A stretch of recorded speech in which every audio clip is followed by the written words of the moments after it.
ఈరోజు ఒక మంచి బృహత్తర కార్యక్రమానికి ఆహ్వానించినటువంటి ప్రతిభా విద్యాలయ బృందానికి, పాఠశాల సిబ్బందికి, అదేవిధంగా ఈరోజు మంచి సహృదయంతో ఆహ్వానించినటువంటి మీ అందరికీ కూడా పేరు పేరున ప్రత్యేకంగా నమస్సుమాంజలి తెలియజేస్తూ ఉన్నాను. చాలా సంతోషం ఈ చక్కటి కార్యక్రమానికి నేను రావడం. చాలా ప్రజలతో మమేకమై ప్రజల కొరకు పనిచేయాలని తపన, రోజువారీ సమస్యలు, ఇవన్నీ కూడా నేను చేస్తున్న కృషి, ఇవన్నీ కూడా నన్ను ఒకంతగా ఇక్కడికి వచ్చిన తర్వాత నన్ను మైమర్పించినాయి. దీనికి కరెస్పాండెంట్గా వ్యవహరిస్తున్నటువంటి బాబా సార్కి ప్రత్యేకంగా నేను ధన్యవాదాలు తెలియజేస్తూ ఉన్నాను. పాఠశాల అంటేనే 4 గోడల మధ్య బంధించి మరి వాళ్ళకి విద్యాబోధన చేస్తే మనకి ఎంతో డబ్బు ఇస్తారని చెప్పే ఈ రోజుల్లో చక్కటి ఆలోచనని సమాజానికి పంచే ఒక గొప్ప కార్యక్రమం ఈరోజు బాబా సార్ గారు నేను ఇందాక మాట్లాడుతుంటే విన్నాను. విద్యార్థి దశ ఎలా ఉండాలి, మానవ జీవితం ఎలా ఉండాలి, ఈ సమాజంలో మనిషి యొక్క పాత్ర ఎలా ఉండాలో నేర్పించేటటువంటి ఈ యొక్క వేదికని మీరు తయారు చేసినందుకు మీకు ప్రత్యేకంగా నేను ధన్యవాదాలు తెలియజేస్తూ ఉన్నాను. ఎందుకంటే ఎంతో కొంత డబ్బు ఇస్తే పాఠశాల చెప్పే ఈ రోజుల్లో ప్రతి విద్యార్థికి మానవత విలువల్ని నేర్పేట ఒక గొప్ప కార్యక్రమానికి ఈ పాఠశాల నాంది పలుకుతుందంటే చాలా అదృష్టంగా భావిస్తూ ఉన్న విద్యార్థులందరూ కూడా.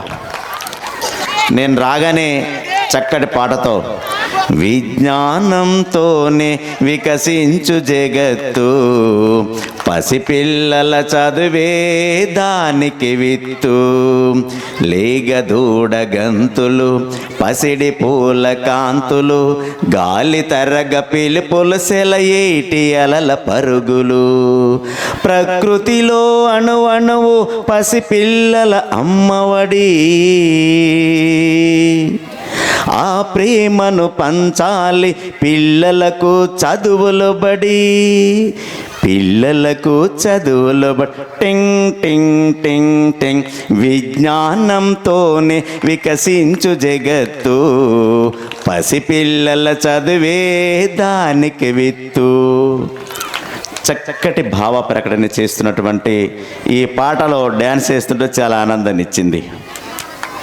విద్యతోనే సామాజిక మార్పు అనేది డాక్టర్ బిఆర్ అంబేద్కర్ గారు ఆనాడు విద్యని మనం ఏదైతే ఎంత అవహేళన చేసుకుంటామో ఈ సమాజానికి మార్పు కేవలం విద్య అనే భావాన్ని ఈరోజు మనం ఈ వేదిక ద్వారా నేను చూడటం జరిగింది. ఎందుకంటే నేను కూడా ఒక ఉపాధ్యాయుడిని, 13 ఏళ్ళు ఉపాధ్యాయ వృత్తిలో పనిచేసిన, రాజకీయాలకు వచ్చిన, ఇక్కడికి వచ్చిన తర్వాత నాకు పాఠశాలలంటే అమితమైనటువంటి ఇష్టపడతాను. ఎందుకంటే పిల్లలంటే నాకు బాగా అభిమానం. ఎక్కడికి వెళ్ళినా ప్రజలు ఏదన్నా జెండాలు మోస్తూ ఉంటుంది, కానీ ఆ మధ్యలో పిల్లవాడు కనిపిస్తే మాత్రం నేను ఆగి మాత్రానికి తనకి సెకండ్ ఇచ్చి వెళ్తూ ఉంటా. ఇక నన్ను చూడగానే పిల్లలందరూ నా దగ్గర కురుకొస్తూ ఉంటారు. నా దగ్గర ఏదో ఉంది, వాళ్ళని పంచే ప్రేమ నా దగ్గర ఉంది, వాళ్ళతో షేర్ చేసే అవకాశం నా మనసులో ఉంది. అందుకనే ఈరోజు ఇంత ప్రజానికం కంటే కూడా నాకు ఎక్కువగా పిల్లలతోనే ఎక్కువగా నాకు సంబంధాలు ఉంటాయి. ఇప్పటికీ కూడా ఏదో ఒక ప్రజలు నన్ను ఒక ఎమ్మెల్యేగా గెలిపించి ఇక్కడ నన్ను గెలిపించారు. వారందరికీ కూడా నేను ఎప్పుడు కూడా పాదాభివందనాలు తెలియజేస్తా. ఎందుకనంటే ఈరోజు నేను ఇక్కడి నుంచొని మాట్లాడటానికి, ఒక చీఫ్ గెస్ట్గా మాట్లాడటానికి అవకాశం ఒక 10 ఏళ్ళ తర్వాత నాకు అవకాశం ఇచ్చిండు. ఏ వేదిక దగ్గర ఎందుకు చెప్తానంటే ఈరోజు నేను ఇక్కడ నించోవడానికి కారకులు వారే, నేను ఇక్కడ నించొని మాట్లాడటానికి ఆశీర్వదించింది వారే. వారు లేకపోతే నేను లేను. వారే నా రథసారథులు, వారే నా దేవుళ్ళని ఎప్పుడు నేను భావిస్తూ ఉంటా. కాబట్టి ఈరోజు రాజకీయాలకు వచ్చిన తర్వాత పాఠశాలలు అద్భుతంగా తయారు చేయాలని నా ఆకాంక్ష. అదేవిధంగా గ్రామీణ ప్రాంతాలు కూడా సుమారు నాకున్న 5 ఏళ్ల సమయంలో కనీసం 60 నుండి 70% వరకు గతంలో కంటే ఇప్పుడు నేను చేయాలనే ఆలోచనతో ముందుకెళ్తా ఉన్నా. పాఠశాలలు అద్భుతంగా తయారు కావాలి, గ్రామాల్లో మౌలిక వసతుల రూపకల్పన కావాలనేది నా ప్రధాన ధ్యేయం.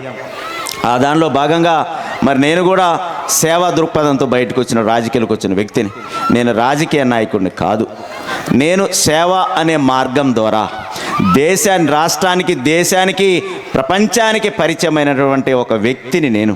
అది సేవా దృక్పథం ద్వారానే. నేను సుమారు ప్రపంచంలో 45,000 మంది అందుట్లో సేవా దృక్పథం కలిగిన వాళ్ళు పాల్గొంటే నేను కూడా అందుట్లో పాల్గొన్న. ప్రపంచ దేశాల్లో ఆ సేవా దృక్పథం కలిగిన వ్యక్తులకి ఒక ప్రైజ్ ఇస్తారు, అవార్డు ఇస్తారు. అందుట్లో ఇండియా నుండి 4 వెళ్ళాం. ఆ 4లో నేను ఒకడిని ప్రపంచ దేశాలుగా సేవా దృక్పథం కలిగిన వ్యక్తిగా నాకు అవార్డు ఇవ్వడం జరిగింది.